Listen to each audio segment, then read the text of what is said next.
नमस्ते। बातचीत के हमारे इस खास कार्यक्रम में आप सबका स्वागत। जैसा आप देख रहे हैं अखिल स्वामी सर हमारे साथ मौजूद हैं। बहुत स्वागत सर। सर कई बड़ी और अहम खबरें हैं। दुनिया में जिस तरीके से अब भारत की सरकार पर दुनिया की जो संस्थाएँ हैं, दुनिया की बड़ी संस्था, दुनिया की प्रमुख संस्था आईएमएफ ने जो डेटा फ़ोर्ज करने का आरोप लगाया है, एक तो वो बड़ा खतरनाक सी स्थिति दिख रही है। दूसरी तरफ एसआईआर का मामला बड़ा है उधर और कर्नाटक में जो है कांग्रेस की सरकार में अस्थिरता देखी जा रही है। ये कई मामले हैं जिन पर आज बात करनी है, लेकिन शुरुआत हम जो है वो सबसे पहले ज़रा हम आ जाते हैं ममता बनर्जी और एसआईआर को लेकर के, ज्ञानेश कुमार गुप्ता को लेकर के। टीएमसी की team Gyanesh Kumar Gupta and company से मिलने गई थी, मुलाकात हुई, खाली हाथ बैरंग हाथ लौटा दिए गए, वो अलग बात है कि हुई। टीएमसी ने कम से कम ज्ञानेश कुमार गुप्ता को ये बता दिया है कि पूरे चुनाव आयोग के हाथ 40 बीएलओस के खून से रंगे हुए हैं और मर्डर की बात उन्होंने कर दी, कांग्रेस ने भी उसमें कहा है। सर एसआईआर पर अभी तक पश्चिम बंगाल की जो स्थिति है, उसको ओवरऑल कैसे देखा जाए? किसको एडवांटेज मिल रहा है, किसका नुकसान हो रहा है? क्योंकि एसआईआर के माध्यम से भाजपा ने जिस तरीके से आरोप लग रहे हैं, बिहार में बड़ा एडवांटेज हासिल किया है। क्या पश्चिम बंगाल में भी एडवांटेज रहेगा? जय संविधान। देखिए, वास्तविकता में जो भारतीय जनता पार्टी ने प्लानिंग की थी रामप्रकाश जी, वो प्लानिंग थी कि पहले हर प्रदेश सरकार को भारतीय जनता पार्टी किसी सहयोगी के माध्यम से अपने हाथ में करे, और जब हाथ में करे तो प्रशासन अपने हाथ में आ जाए। जब प्रशासन अपने हाथ में जाए तो एसआईआर में जो सबसे ज्यादा सहयोग करेगा किसी भी दल को, वो प्रशासन करेगा। अब आप सोचिए, बिहार में एडवांटेज था एसआईआर में भारतीय जनता पार्टी को। उन्होंने, अब ये आप खुद कल्पना कीजिए उत्तर प्रदेश में क्या होने वाला है। अखिलेश शायद समझ नहीं रहे हैं इस बात को अभी। जो कहता है चुनाव आयोग भारतीय जनता पार्टी की, आपके एएलओ क्या कर रहे हैं, आपके एएलओ क्या कर रहे हैं। देखिए, एक है सत्ता पक्ष, एक है विपक्ष। सत्ता पक्ष को एक बहुत बड़ा एडवांटेज होता है कि उसके हित में काम करने वाले जितने भी गुंडे मवाली हैं और जितने भी बाहुबली हैं, क्योंकि पुलिस एडमिनिस्ट्रेशन उनके साथ होता है, उनको प्रश्रय देता है, तो सत्ता पक्ष को तो एलो ढूंढने में कोई परेशानी होती नहीं। पैसा भी भरपूर होता है और उनके पास सारे दबंग लोग होते हैं। अगर विपक्ष का एलो कोई बनना चाहे, आप रामप्रकाश जी मान लीजिए आप किसी पार्टी का एलो बनना चाहें, आप पे इतने दबाव आएंगे, थाने से फोन आएंगे, आपके पास दुनिया भर के फोन आएंगे कि बेटा संभल के रहना, तुम्हारा धंधा चौपट कर देंगे। अभी डॉक्टर सुनीलम से मेरी बात हो रही थी, मध्य प्रदेश के अंदर पुलिस ने किसानों पे गोली चलाई, एक घर में घुस के 12 साल के बच्चे को गोली मारी। उस 12 साल के पिता से जब सुनीलम बात करते हैं तो पिता कहता है अब तो बच्चा चला गया, मेरा धंधा चौपट कर देंगे, मुझे धमकी मिल रही है, धंधा चौपट कर देंगे, वरना चुप रहना। मैं चुप बैठा हूं भैया, बेटा मेरा चला गया, लेकिन अपना धंधा तो मुझे चलाना है। ये एडवांटेज जो बिहार के अंदर नीतीश कुमार और भारतीय जनता पार्टी को था, ये एडवांटेज ममता बनर्जी को बंगाल के अंदर है। उनको एलो ढूंढने नहीं पड़ेंगे, उनके जितने भी लोग हैं, क्योंकि राज्य सरकार उनकी है। इसीलिए भारतीय जनता पार्टी सोच रही है किस प्रकार से राष्ट्रपति शासन लगा दे, जिससे कि वो लोकल जो स्ट्रॉन्ग मैन है उनको अपनी तरफ कर सके। एक एडवांटेज तो ये हो गया, एलो मिलेंगे नहीं भारतीय जनता पार्टी को, और वहां पे बीएलओ जो है ज्यादातर बांग्ला भाषी होंगे, और बांग्ला भाषी में एक बांग्ला बनाम गुजरात का मुद्दा तो बना ही नहीं है वो। अच्छा, दूसरा जो सबसे बड़ा मुद्दा बन गया बंगाल में, जो असम में भी था, भारतीय जनता पार्टी उसको समझ नहीं पाई। देखिए, असम में आपने कराया, एनआरसी कराया और वो सब किया, सीए जो भी था, और उसमें आपने कहा कि जो विदेशी नागरिक हैं उनको देश की नागरिकता देंगे, और उसके बाद आपने एनआरसी कराया असम के अंदर। पता चला जो 20 लाख लोग पकड़े गए उसमें 12 लाख हिंदू थे। अब हिंदुओं को कैसे डिपोर्ट कर दें, क्योंकि कागज थे नहीं उन हिंदुओं। अच्छा, बंगाल में क्या हो रहा है, जो मतुआ समाज, जो सबसे बड़ा समाज है, जिसने पिछली बार खुलेआम भारतीय जनता पार्टी को वोट दिया था, मतुआ समाज ने, जहां सारी भारतीय जनता पार्टी सीटें जो जीती थी वो उन क्षेत्रों में जीती थी जहां मतुआ समाज है कौन? मतुआ समाज वो है जो कि बांग्लादेश से हिंदू आए थे। अब मान लीजिए 50 लाख हिंदू आए, अब ये कह रहे हैं एसआईआर में कि आपको ये कागज दिखाना पड़ेगा, प्रूफ दिखाना पड़ेगा कि आप बांग्लादेश में रहते थे, बांग्लादेश में आप पैदा हुए थे, आपको कागजात दिखाने पड़ेंगे। और जब ये सिद्ध हो जाएगा कि आप बांग्लादेश में पैदा हुए थे, रहे थे, आपको प्रताड़ना हुई थी, तो हम भारत की नागरिकता आपको देंगे। अब उनके पास कागज ही नहीं है, जैसे हिंदुस्तानियों के पास कागज नहीं है। भाई वो अमीर हिंदू तो आए नहीं थे, सब गरीब हिंदू आए थे। उनके पास बांग्लादेश के कागज ही नहीं। तो 80% वो मतुआ समाज के लोग जो भारतीय जनता पार्टी के वोटर थे, आज के तारीख में अपनी नागरिकता सिद्धि करने में परेशानी में पड़ रहे हैं। तो वहां पे जो मतुआ समाज का पूरा एरिया है, उसके अंदर बीजेपी के अगेंस्ट एक लहर चल रही है।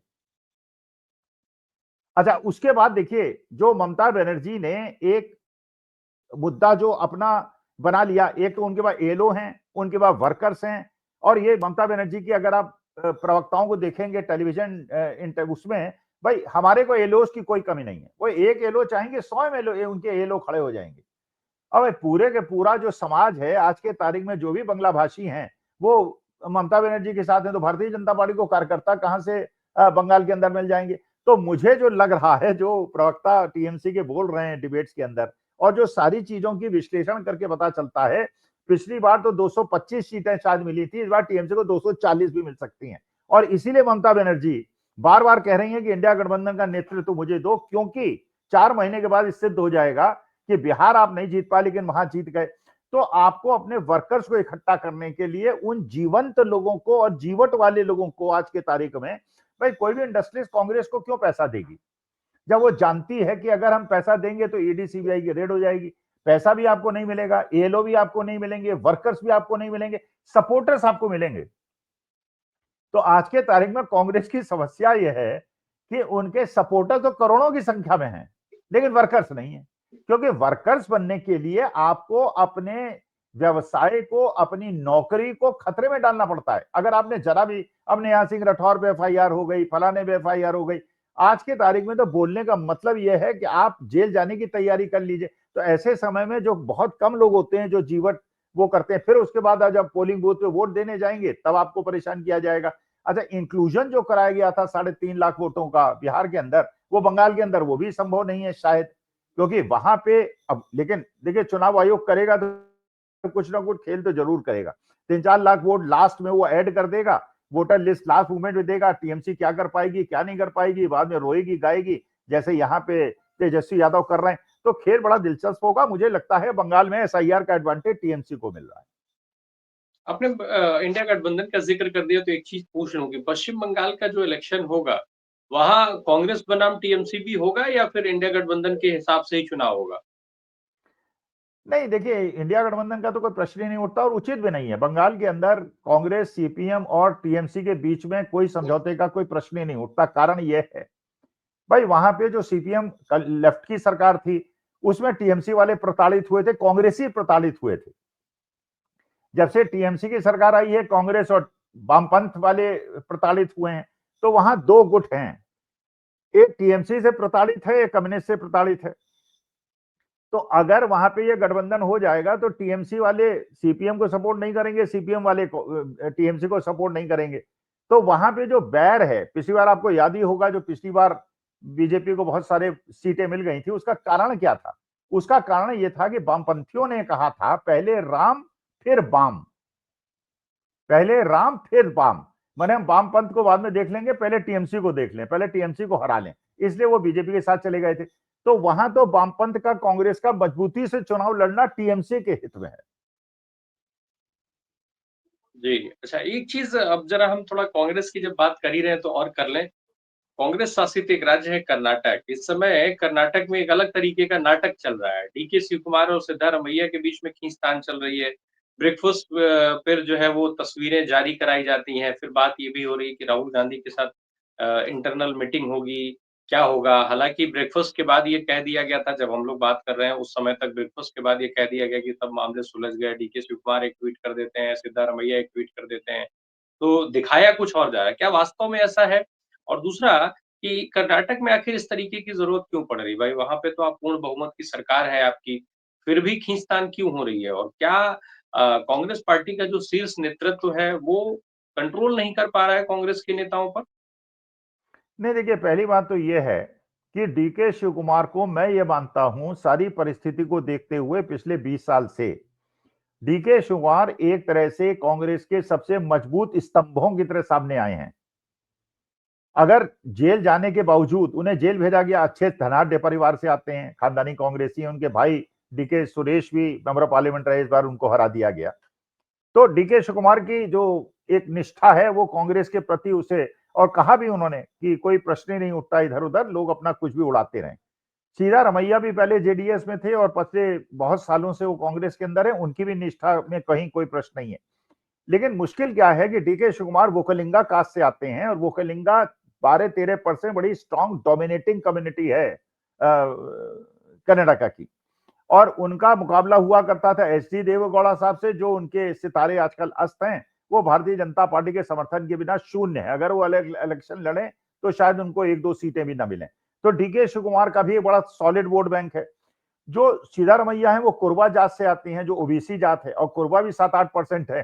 तो लिंगायत नंबर 1, फिर वोकलिंगा, फिर कोरबा, वो भी स्ट्रांग लीडर हैं। ये भी बात बिल्कुल सही है कि जैसे राजस्थान के अंदर समझौता हुआ था कि अशोक गहलोत रहेंगे और सचिन पायलट रहेंगे 2.5 साल। अच्छा, अशोक गहलोत ने चालाकी कर दी, उन्होंने 105 आदमी अपने खड़े कर दिए, एक प्रकार से एक मैसेज दे दिया कि मुझे हटाओगे तो सरकार गिर जाएगी। सचिन पायलट भी जानते हैं कि अशोक गहलोत तो 76-77 साल के हो गए हैं, लास्ट इनिंग उनकी है। उसके बाद सचिन पायलट ही का भविष्य है, लड़ाई करने से फायदा नहीं। अभी 3 साल तो उनकी सरकार राजस्थान की है ही, उसके बाद सचिन पायलट मेहनत करेंगे तो मुख्यमंत्री बन जाएंगे, अशोक गहलोत उनको चैलेंज नहीं करेंगे। लेकिन कर्नाटका के अंदर यह भी बात मुझे बिल्कुल पता है कि वहां पे दोनों, क्योंकि बड़ी स्ट्रांग कम्युनिटीज से आते हैं, और दोनों स्ट्रांग कम्युनिटीज, मानी बात है कि वहां पे लिंगायत और वोकलिंगा और ओबीसी, अच्छा ये दलित वोट बैंक भी बड़ा स्ट्रांग है, फिर वहां पे मुस्लिम वोट बैंक, यही 4-5 ब्लॉक्स हैं जो बड़ा तेजी से काम करते हैं। तो मेरा व्यक्तिगत विचार तो यह कहता है कि सिद्धारमैया साहब पहले भी मुख्यमंत्री रहे हैं, बड़े किसान नेता हैं, ओबीसी उसको रिप्रेजेंट करते हैं। लेकिन अगर जेडीएस को खत्म करना है कर्नाटका के अंदर, उनको नेस्तनाबूद करना है, तो अब एक मौका आ गया है जहां पे डीके शिवकुमार को मौका मिलना चाहिए। सिद्धारमैया साहब जो भी कंप्रोमाइज फॉर्मूला देते हैं एडजस्टमेंट के लिए, अपने लोगों को एडजस्ट करने के लिए, वो डीके शिवकुमार को करना चाहिए। लेकिन DK Shivakumar should get a chance to prove his worth. Siddaramaiah साहब भी एक मेरे ख्याल से कमिटेड कांग्रेसी हैं, डीके शिवकुमार भी हैं, लेकिन मेरे ख्याल से DK Shivakumar should get a chance. और ये कहा गया था भाई, कर्नाटक के इलेक्शंस के समय हम सबने लगातार बात की थी और वहां से निकल कर ये चीजें आई भी थी, जब परिणाम आए थे कि 2.5 साल का फॉर्मूला तय हो रहा है और कुछ लोगों की मौजूदगी में ये चीजें तय हुई थी। तो अगर ये चीजें हुई थी तो फिर मैं इसीलिए पूछ रहा था सर कि कांग्रेस आलाकमान बार-बार ये चीजें कैसे हो जाती हैं कांग्रेस के अंदर? हमने राजस्थान में ये नज़ारे देखे हैं, हमने मध्य प्रदेश में ये नज़ारे देखे हैं कि फॉर्मूला निकाला जाता है, फिर उसके बाद जब समय आता है तो तब से बवाल शुरू हो जाता है। फिर अगले 2 ढाई साल जो है वो बवाल में गुजर जाते हैं और फिर आपको चुनाव में नुकसान उठाना पड़ जाता है अगले चुनाव में। वही राजस्थान में हम देख चुके हैं, मध्य प्रदेश में हम देख चुके हैं और सेम वही चीज़ कर्नाटक में रिपीट हो रही है। आखिर कांग्रेस आलाकमान पहले से समय रहते इन सारी चीज़ों को क्यों नहीं भाँपता, क्यों नहीं सुलझाता है? या किसी को क्यों ऑथराइज़ नहीं करता? भई इनको ही जब इतने दिन लगभग 15 दिन, 17 दिन से ये बवाल चल रहा है, 20 नवंबर को उनका 2.5 साल पूरा हुआ। उसके पहले ये बवाल शुरू हुआ था। आज वो एक टेबल पर बैठाए गए। तो ये देरी क्यों? आखिर क्या कांग्रेस जानबूझ करके इस तरीके के रवैये अपनाती है? नहीं, देखिए, एक तो ये होता है रामप्रकाश जी, जब बुरा समय आता है और सारा आक्रमण आपके ऊपर होता है और गोदी मीडिया हर चीज को प्रोजेक्ट करता है जैसे बहुत बड़ा इशू है।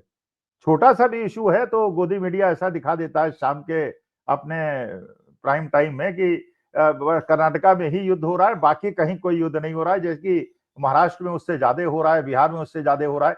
तो एक तो गोदी मीडिया का योगदान है। दूसरी बात यह है, let us be very Frank, Rajasthan के विधानसभा चुनाव में अगर चुनाव आयोग ने कार्यवाही न की होती, खेल न किया होता, जैसे बिहार के अंदर 10,000 रुपए औरतों को बंटवा दिए, 1.25 करोड़, राजस्थान के अंदर जो मोबाइल बांट रहे थे उसको न रुकवाया होता, इसके बावजूद कांग्रेस की परफॉर्मेंस खराब नहीं रही। कांग्रेस का हमेशा ये होता था, जब हारती थी तो 25-30 सीटों में सिमटती थी, इस बार 75 सीटें मिली हैं उसे। अच्छा, पार्लियामेंट के अंदर भी कांग्रेस को अच्छी खासी आधी सीटें मिली मेंबर ऑफ पार्लियामेंट में। इसका माने कांग्रेस की पोजीशन वीक नहीं है। लेकिन जो सचिन पायलट के साथ एक एडवांटेज है, उनके पास 7-8% का एक ऐसा वोट बैंक है जो गुजर वोट बैंक है, जो सचिन पायलट के साथ पूरे साथ है। और अशोक गहलोत के साथ एडवांटेज ये है क्योंकि उनकी कम्युनिटी जो है वो 1-2% वाली कम्युनिटी है, तो उनको बाकी जाटों का, राजपूतों का, बैकवर्ड कास्ट का सपोर्ट मिल जाता है। तो वो दुविधा है। लेकिन क्योंकि सचिन पायलट को पता है, यहां पे मुश्किल क्या है कि DK Shivakumar is a committed कांग्रेसी and a very strong leader. और सिद्धारमैया को मेरे ख्याल से, ये व्यक्तिगत विचार है, क्या निर्णय होगा बाद में, लेकिन होता क्या है ना, देखिए, जब अच्छा समय होता है तो अच्छे समय में आप जो भी काम करते हैं वो निष्कर्ष उसका अच्छा होता है, इंटरप्रिटेशन भी उसका अच्छा होता है। फिर आज के तारीख में जो भी लोग लड़ाई लड़ रहे हैं वो गोदी मीडिया से लड़ रहे हैं। गोदी मीडिया नैरेटिव बनाता है। तो आज के अंदर आप देखिए महाराष्ट्र के अंदर क्या हो रहा है, किस प्रकार से एकनाथ शिंदे और भारतीय जनता पार्टी एक साथ खड़े हुए हैं। अजीत पवार के बेटे पार्थ पवार को बीजेपी कैसे टारगेट कर रही है। बिहार के अंदर देखिए क्या हो रहा है, गृह मंत्री जो है वो झुग्गी झोपड़ी तोड़ी जा रही है लगातार बुलडोजर से।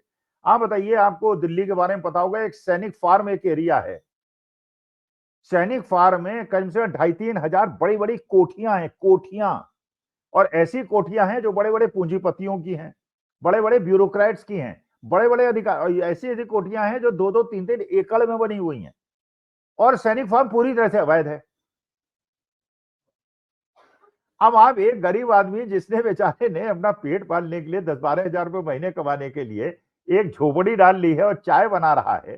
ठीक है, आपके अमीर लोगों को उसमें बदबू आती है, आपको खराब लगता है, आपकी जब ऑडी और मर्सिडीज जाती है आपको लगता है गंदा आदमी यहाँ क्यों बैठा हुआ है, लेकिन उसको तो तोड़ने में आपको 2 मिनट नहीं लगता। सैनिक फार्म को अभी तक कितनी नोटिस दिए जा चुके हैं, सुप्रीम कोर्ट का ऑर्डर आ चुका है, तोड़ा नहीं गया है।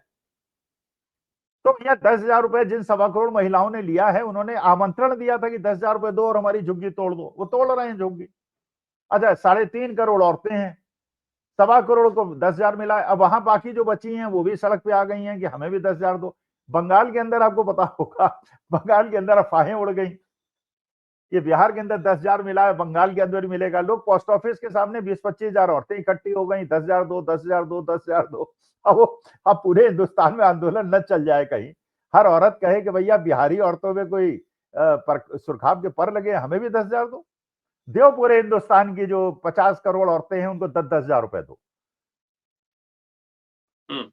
सर 10,000 रुपए की बात हो गई, तो जरा हम आंकड़ों पर आ जाएँ थोड़ा-सा, रुपए-पैसे की बात कर लें।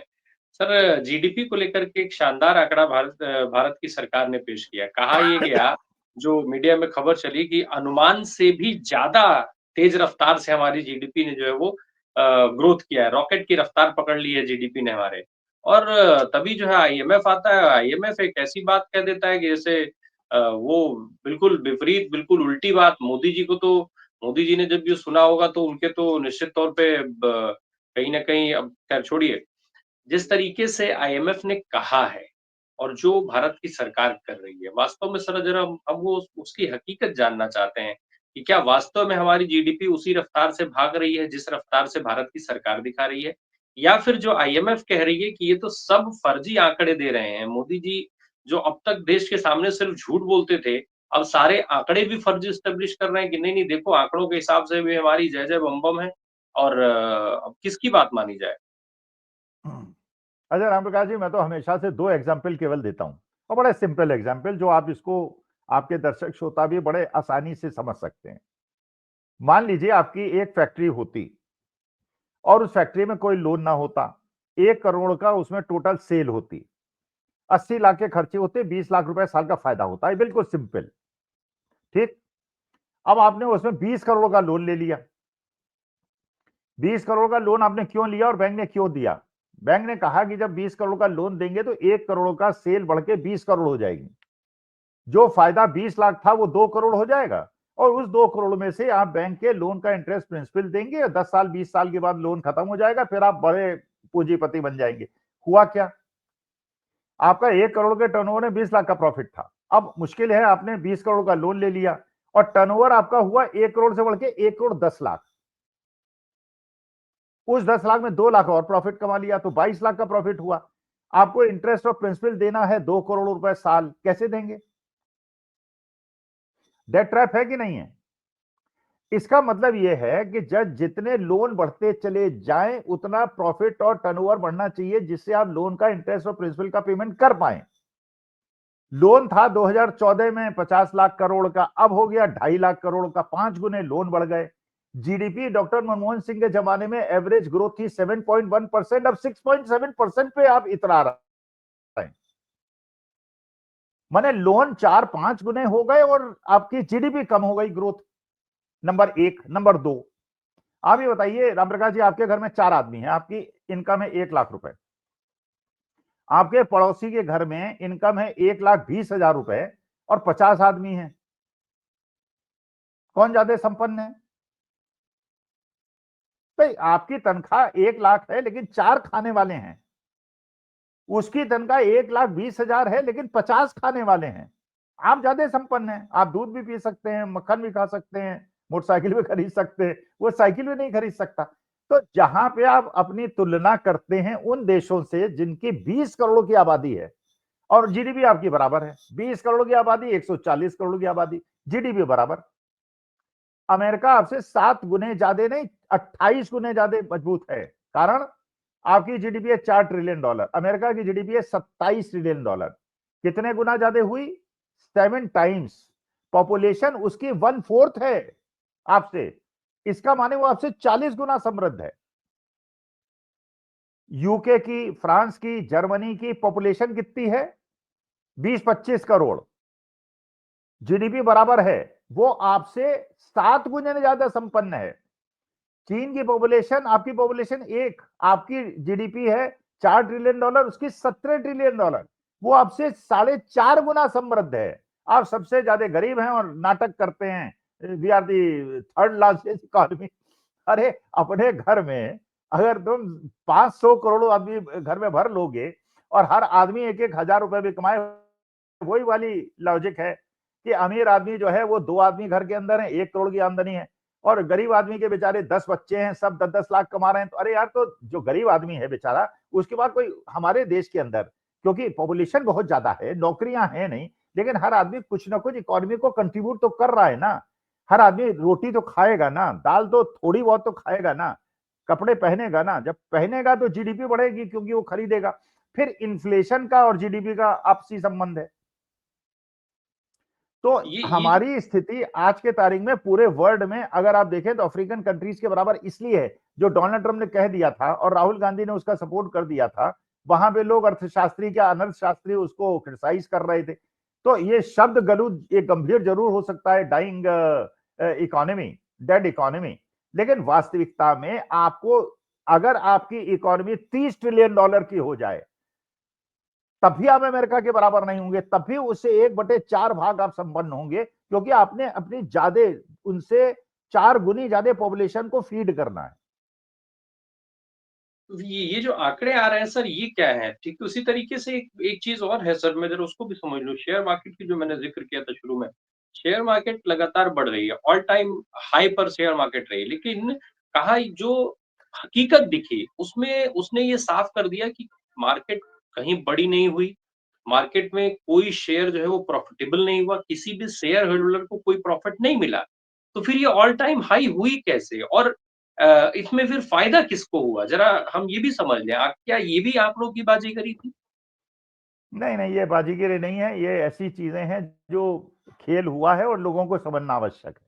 देखिए, नंबर एक, जब आपने 2004 में पेंशन गवर्नमेंट ऑफिसर्स की बंद की और यूपीएस एनपीएस लाए, तो आपने हर आदमी को कहा 2004 के बाद कि अब आप जो पेंशन हम आपको नहीं देंगे, आप इतना कंट्रीब्यूट करेंगे, गवर्नमेंट इतना कंट्रीब्यूट करेगी और ये पैसा शेयर मार्केट में जाएगा। तो शेयर मार्केट के अंदर पैसे का इनफ्लो बढ़ गया। जब पैसे का इनफ्लो बढ़ेगा तो जो ये पैसा म्यूचुअल फंड के पास आएगा और एलआईसी के पास आएगा, ये पैसा कहां जाएगा? इस शेयर मार्केट में जाएगा। जब शेयर मार्केट में money will chase the shares, when the money will chase the shares will go up. भाई देखिए, शेयर अच्छे हो ना हो, मान लीजिए आप म्यूचुअल फंड के फंड मैनेजर होते और आपका 10,000 करोड़ का कॉर्पस होता और सेबी का नियम होता कि 10,000 करोड़ जो आपको मिला है, इसको 6 महीने के अंदर आपको डिप्लॉय करना है, मार्केट में लेके नहीं बैठ सकते कैश आप, तो आपको पैसा शेयर मार्केट में लगाना पड़ता। जब 10,000 करोड़ मार्केट में लगाओगे तो शेयर प्राइस बढ़ेंगे कि नहीं बढ़ेंगे? बढ़ जाएंगे। अच्छा, दूसरी बात, पिछले सितंबर में शेयर मार्केट था 26,500 के आसपास, आज भी 26,200 के आसपास है, बढ़ा नहीं है एक साल में, लेकिन पिछले 2 महीने में बढ़ा है। तो आप ये भूल जाइए कि एक साल के अंदर शेयर मार्केट नहीं बढ़ा है। अभी जो हमारा हाईएस्ट लेवल था उसको अचीव नहीं किया है हमने, इसका माने the share markets have not gone up. लेकिन अनऑर्गेनाइज सेक्टर बर्बाद है, ऑर्गेनाइज सेक्टर फायदा उठा रहा है। शेयर मार्केट में ऑर्गेनाइज सेक्टर है, शेयर मार्केट में अडानी जैसे लोगों की कंपनियां हैं। आज के तारीख में फायदा किसको है? बड़े बड़े ग्रुप्स को, छोटे आदमी तो मर गए ना, छोटी दुकानें मर गई, छोटी फैक्ट्री मर गई। तो छोटी आदमी जब मरा, छोटी दुकानें मरी या छोटी फैक्ट्री मरी, इसका फायदा बड़ी कंपनीज को मिला और बड़ी कंपनी शेयर मार्केट में है, तो उनको एडवांटेज मिला। लेकिन जब भी किसी कंपनी के शेयर बढ़ते हैं, मान लीजिए अडानी के शेयर बढ़ गए, तो अडानी जी को तो 75% फायदा होगा, लेकिन 25% फायदा उन लोगों को भी होगा जो उसमें लगे हुए हैं, जो उसमें इन्वेस्ट किए हुए हैं। तो छोटी कंपनी में छोटी अच्छा, जब आप जीडीपी कैलकुलेट करते हैं तो आप अनऑर्गेनाइज सेक्टर को कंसीडर ही नहीं करते, आप केवल ऑर्गेनाइज सेक्टर को कंसीडर करते हैं। तो ऑर्गेनाइज सेक्टर में आप कहेंगे कि क्योंकि 10% की ग्रोथ है इसलिए अनऑर्गेनाइज सेक्टर में भी ग्रोथ है। वास्तविकता यह है कि ऑर्गेनाइज सेक्टर में 10% की ग्रोथ है और अनऑर्गेनाइज सेक्टर में 20% की डी ग्रोथ है, लेकिन वो आप इकोनॉमी में दिखाई नहीं पड़ता, इसीलिए इकोनॉमी में बेदाली है, लोगों में पैसा नहीं है। अमीर के पास तो 20 लाख करोड़ की आमदनी है और गरीब आदमी के पास अपनी झुग्गी बचाने के लिए पैसा नहीं है। तो ये जो डिसहार्मनी पैदा हुई है, क्योंकि जो छोटे आदमी है उसकी सारे के सारे पैसे जो है बड़े उसको 10,000 1,000 एकड़ जमीन 1 रुपए मिल जाती है बड़े पूंजीपति को, और गरीब आदमी को 1 लाख का लोन अगर वापस नहीं करता तो उसको जेल भेज दिया जाता है। तो ये जो अंतर है आज के तारीख में, हम पूंजीवाद की तरफ वो देश बढ़ सकते हैं जिनकी इकोनॉमी स्ट्रांग है, पॉपुलेशन कम है। हमारे देश में जो गांधी जी ने कहा था, हमारी पॉपुलेशन ज्यादा है तो हमारे यहाँ सोशल इक्विटी की आवश्यकता है। अगर हमारे गरीबों के पास पैसा हो खरीदारी करने के लिए तो इकोनॉमी तेजी से ग्रो करेगी, लेकिन जिसके खरीदारी करने की इच्छा है उसके पास पैसा नहीं है, और जिसके पास पैसा है उसके पास हाजमा नहीं है उसको पचाने का। बिल्कुल। चलिए, मुझे लगता है ये बहुत और डिटेल में समझने का विषय है, इस पर हम अलग से फिर से बात ज़रूर करेंगे, या आप इंडिविजुअली हमारे दर्शकों को ज़रूर समझाइएगा कि क्या खेल चल रहा है और इस खेल से कैसे दर्शक बचें या क्या करें, उसको भी ज़रूर एक बार दर्शकों के लिहाज से देखा जाएगा। बहुत-बहुत शुक्रिया सर हमसे बात करने के लिए। Thank you so much.